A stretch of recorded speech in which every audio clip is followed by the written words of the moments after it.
bet they can. Yes, here we are in New Zealand. At Glenorchy House. Glenorchy House. Yeah, we took more than one flight. And we're now down in Queenstown. And this is our first batch. And you can see some of the scenery here of this area. We're just a little bit north of Queenstown. I'm trying to get my ankles down. It's really quite spectacular. The drive up here is about a little more than an hour to get up here along this very narrow mountainous lake, and it's just gorgeous. And this is where we find ourselves for a couple of nights. Pretty soon we're going to go out and have some dinner at a lodge, which is just across the lake. It's like not too bad. Yeah. Probably helps you. It does.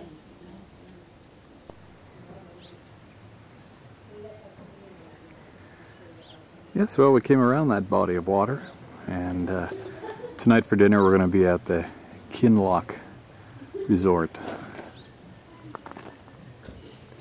It was a long gravel road to get here, but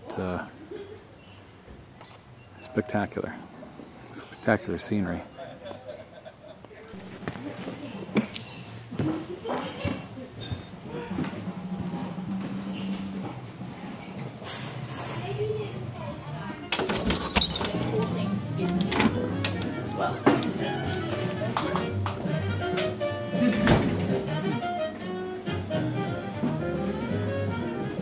You're about to become famous. Oh.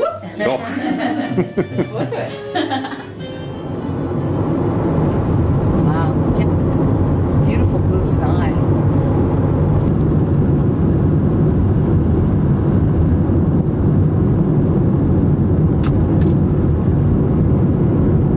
In it, and that way Brian doesn't have to carry the plastic bag.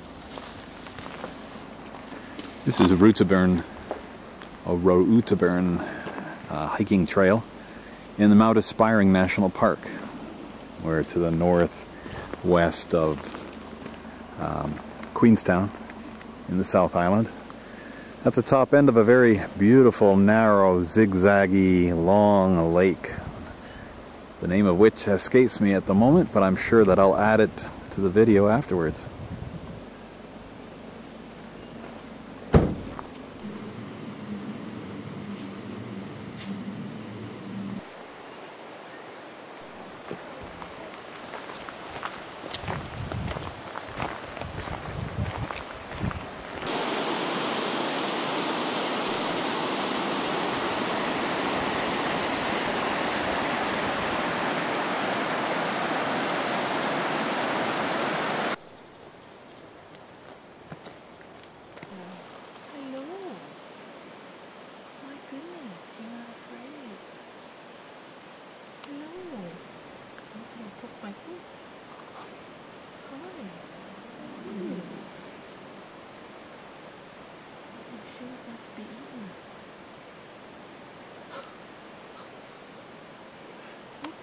I'm walking now.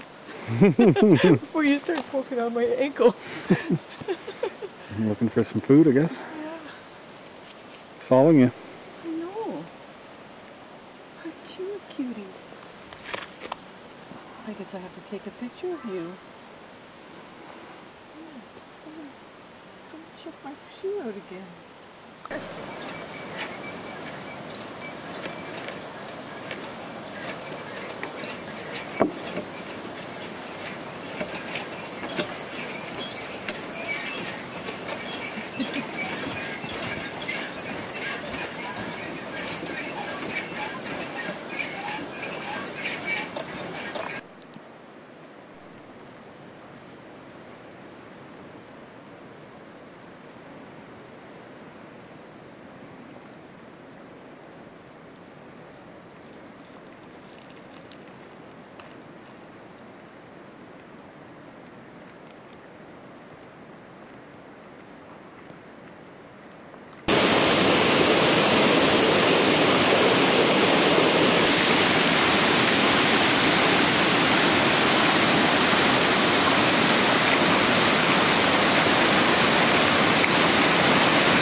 it's just like a television sitcom. We're all lined up on one side of the table.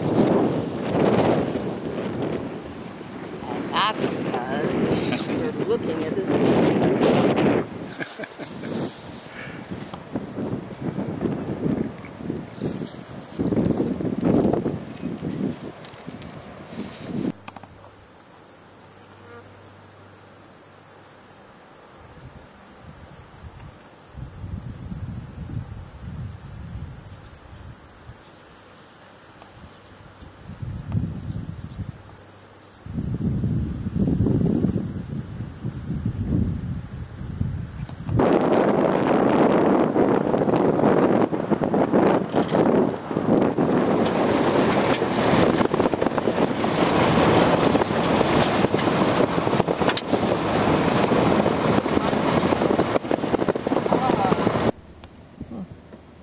Yeah, these buses have been going down there. We followed another one in down the banks of the river.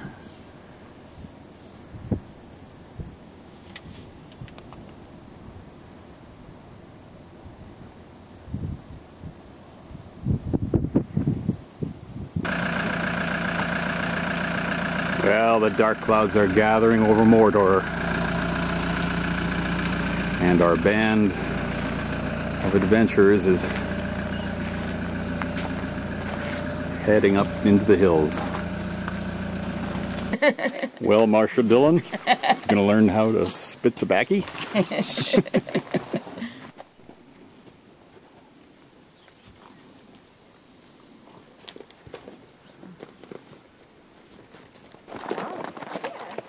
now or? No, I've been here since November. Okay. I actually...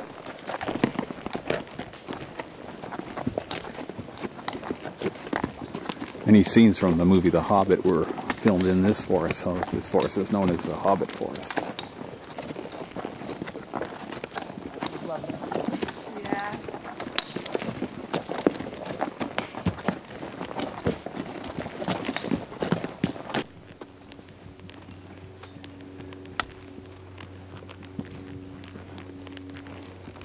Very, very cold. So even on the hottest day here in New Zealand, it never gets much above 10 degrees Celsius.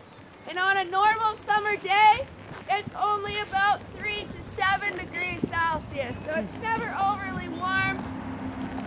Also, as you can see, it takes many twists and turns throughout its large riverbed. So therefore, it is called a braided river system. And it can often change its course and go a different direction just depending on the amount of rainfall and snow and glacier It's the River melt Dart. that it gets. Free island or a mountain there, and then just beyond that is Mount Earnshaw. Okay. Definitely looks like Misty Mountains in a day like this. Mount Earnshaw is used as part of the Misty Mountains, Lord of the Ring, and Isengard. Isengard Tower, you said? Yes. Yeah, it was put in this area too. Not connected to any other mountain ranges.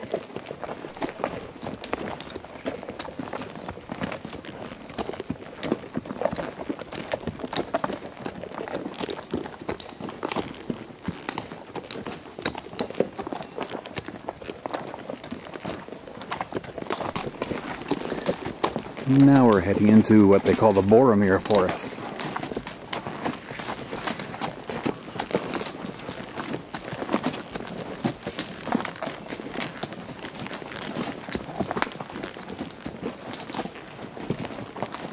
He died off pretty early on in the movie, but That's the hillside where Boromir was killed.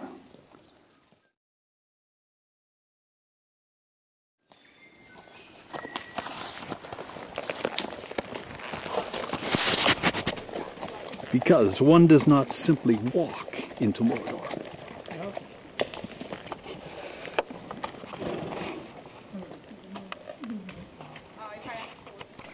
Ahead you can hear the very rare kakariki bird. It's in here somewhere.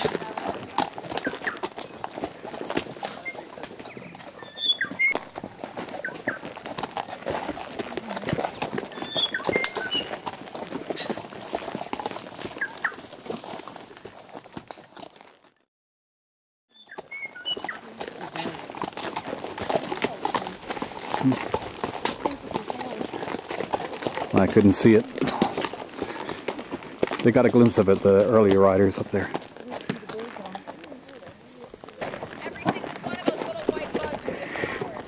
In this area here, there was a lot of filming for Lord of the Rings was done here, and anything delicate was cataloged and photographed, little saplings and such, and they were removed for safety. And then after the filming was done, everything was replanted exactly where it had been, according to the photography.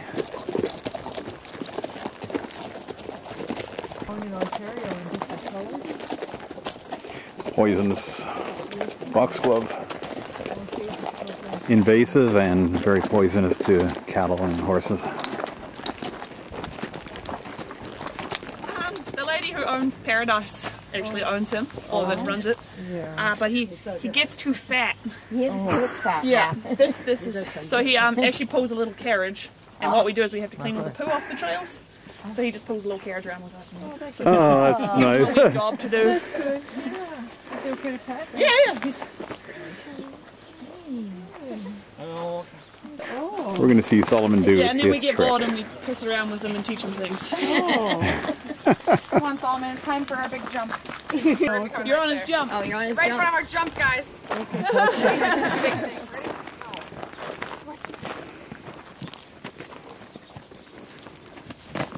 Yay! That was rough, huh, boy? It's not much exercise. Well, it's been a long day of driving. We came down from the Queenstown area south along the side of the lake, and the land slowly got more flat, and the highway straightened out a bit, and we actually got up to 100 kilometers an hour and stayed with that pretty much, except for the odd curve here and there.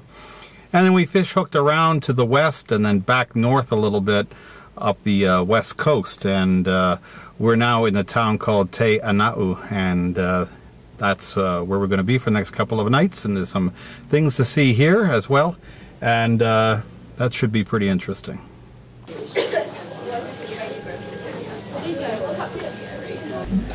Today's trip on the Lake Te Anau is heading over to the glowworm caves. Fortunately, there's no videoing or photography allowed inside the cave, so we're just going to have to describe it in words for you afterwards. But there's a little bit of boat trip here, taking us across to the caves, and then we're there in the caves for a little while. They turn out the lights so you can see the glowworms on the ceiling, and then we'll be returning back here. And that's today's activity, so we'll see what this trip is like. And you can see where we are there at Te Anau, and we're going to head up this way to the glowworm cave. Now, as we are getting underway here, a few bits of safety information. Feel free to move around the vessel at any time during today's cruise. Just please bear in mind it is a boat, it does move around, so make sure you have a firm viewing deck. As you're going through that back door, please lift your feet up, as there's a thing.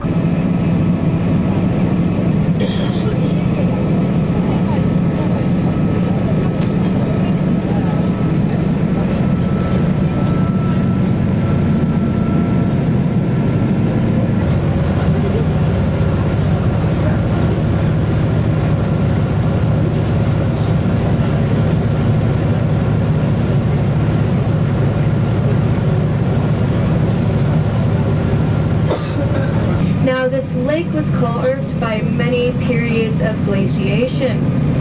Because of that, a lot of things are very deep and rigid.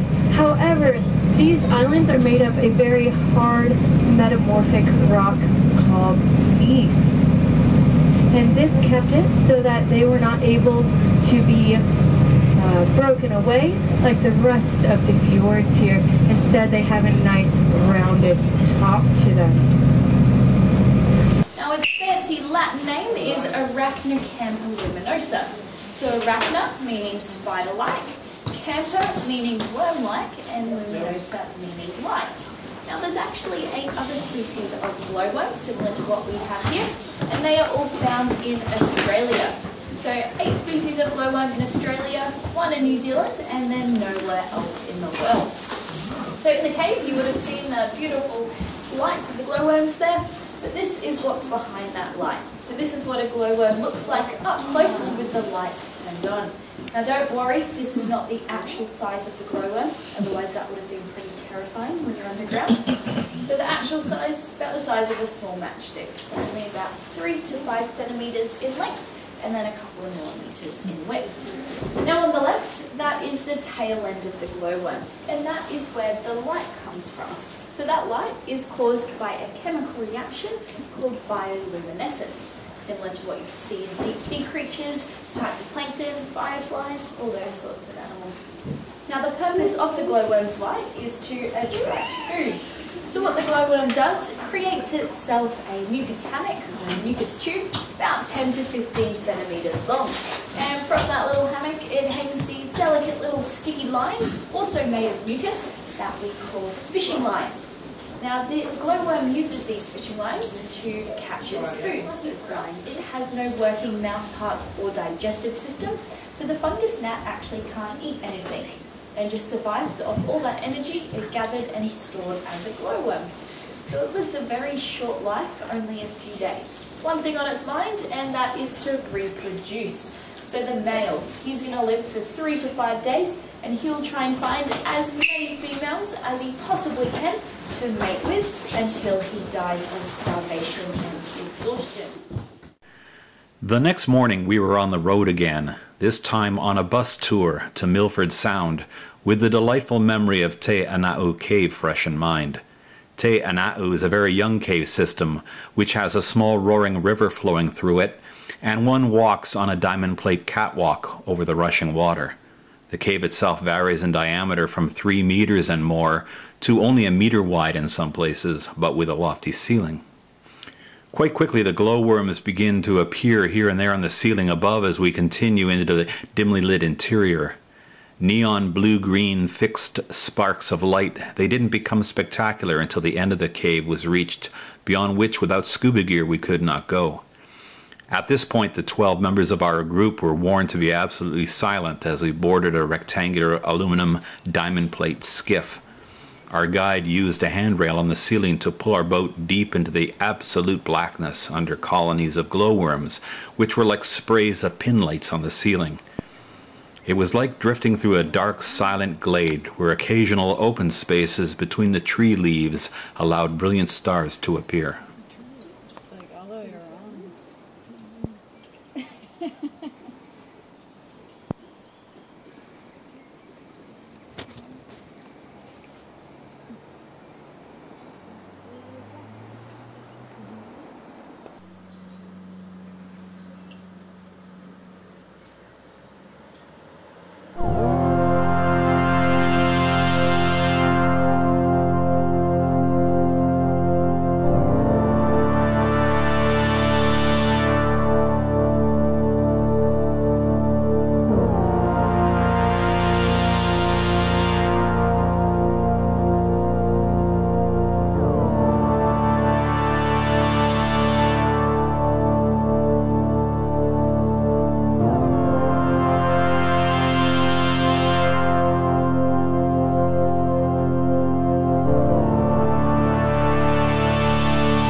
young and mature bird, whereas the other two hopping around on that other van are adults, but they're more than likely, there they are, they're coming here, they're more than likely juvenile males.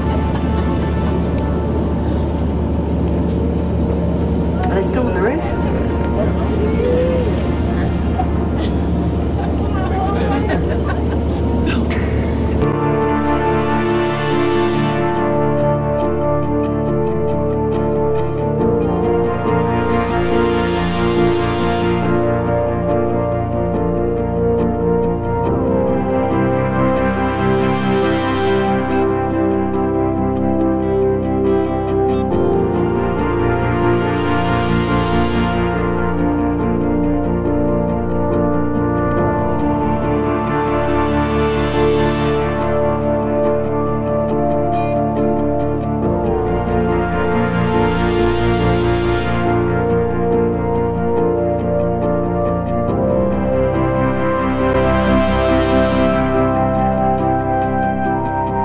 Nature guide is Dan, and leading the team on board is Giselle.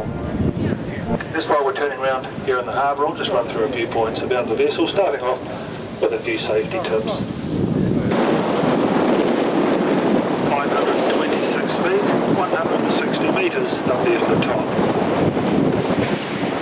And it's named after Lady Elizabeth Bowen, the wife of one of New Zealand's early governors, Sir George Bowen.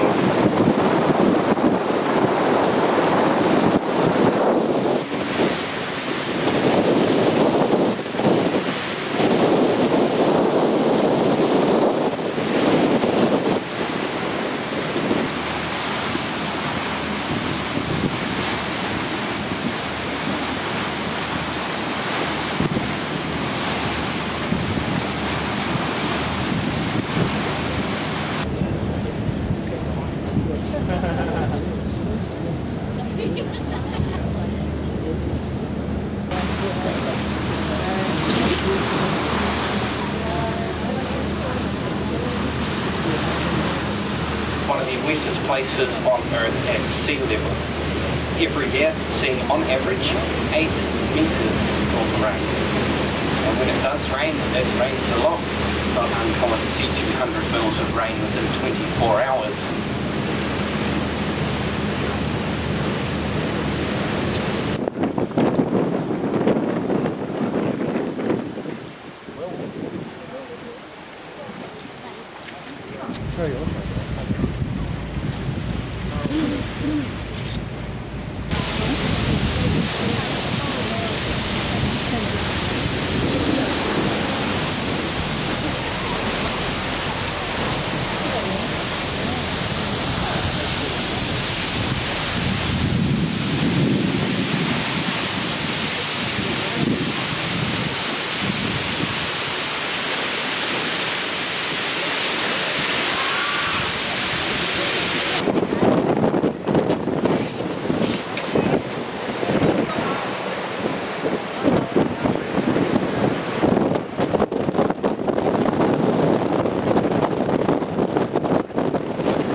The chasm is a stop the bus makes on the way back up the valley from Milford Sound.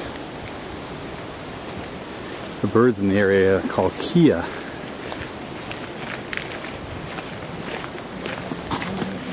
They're the world's only mountain parrot, and they're quite mischievous apparently.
And that's the entranceway to the tunnel up there.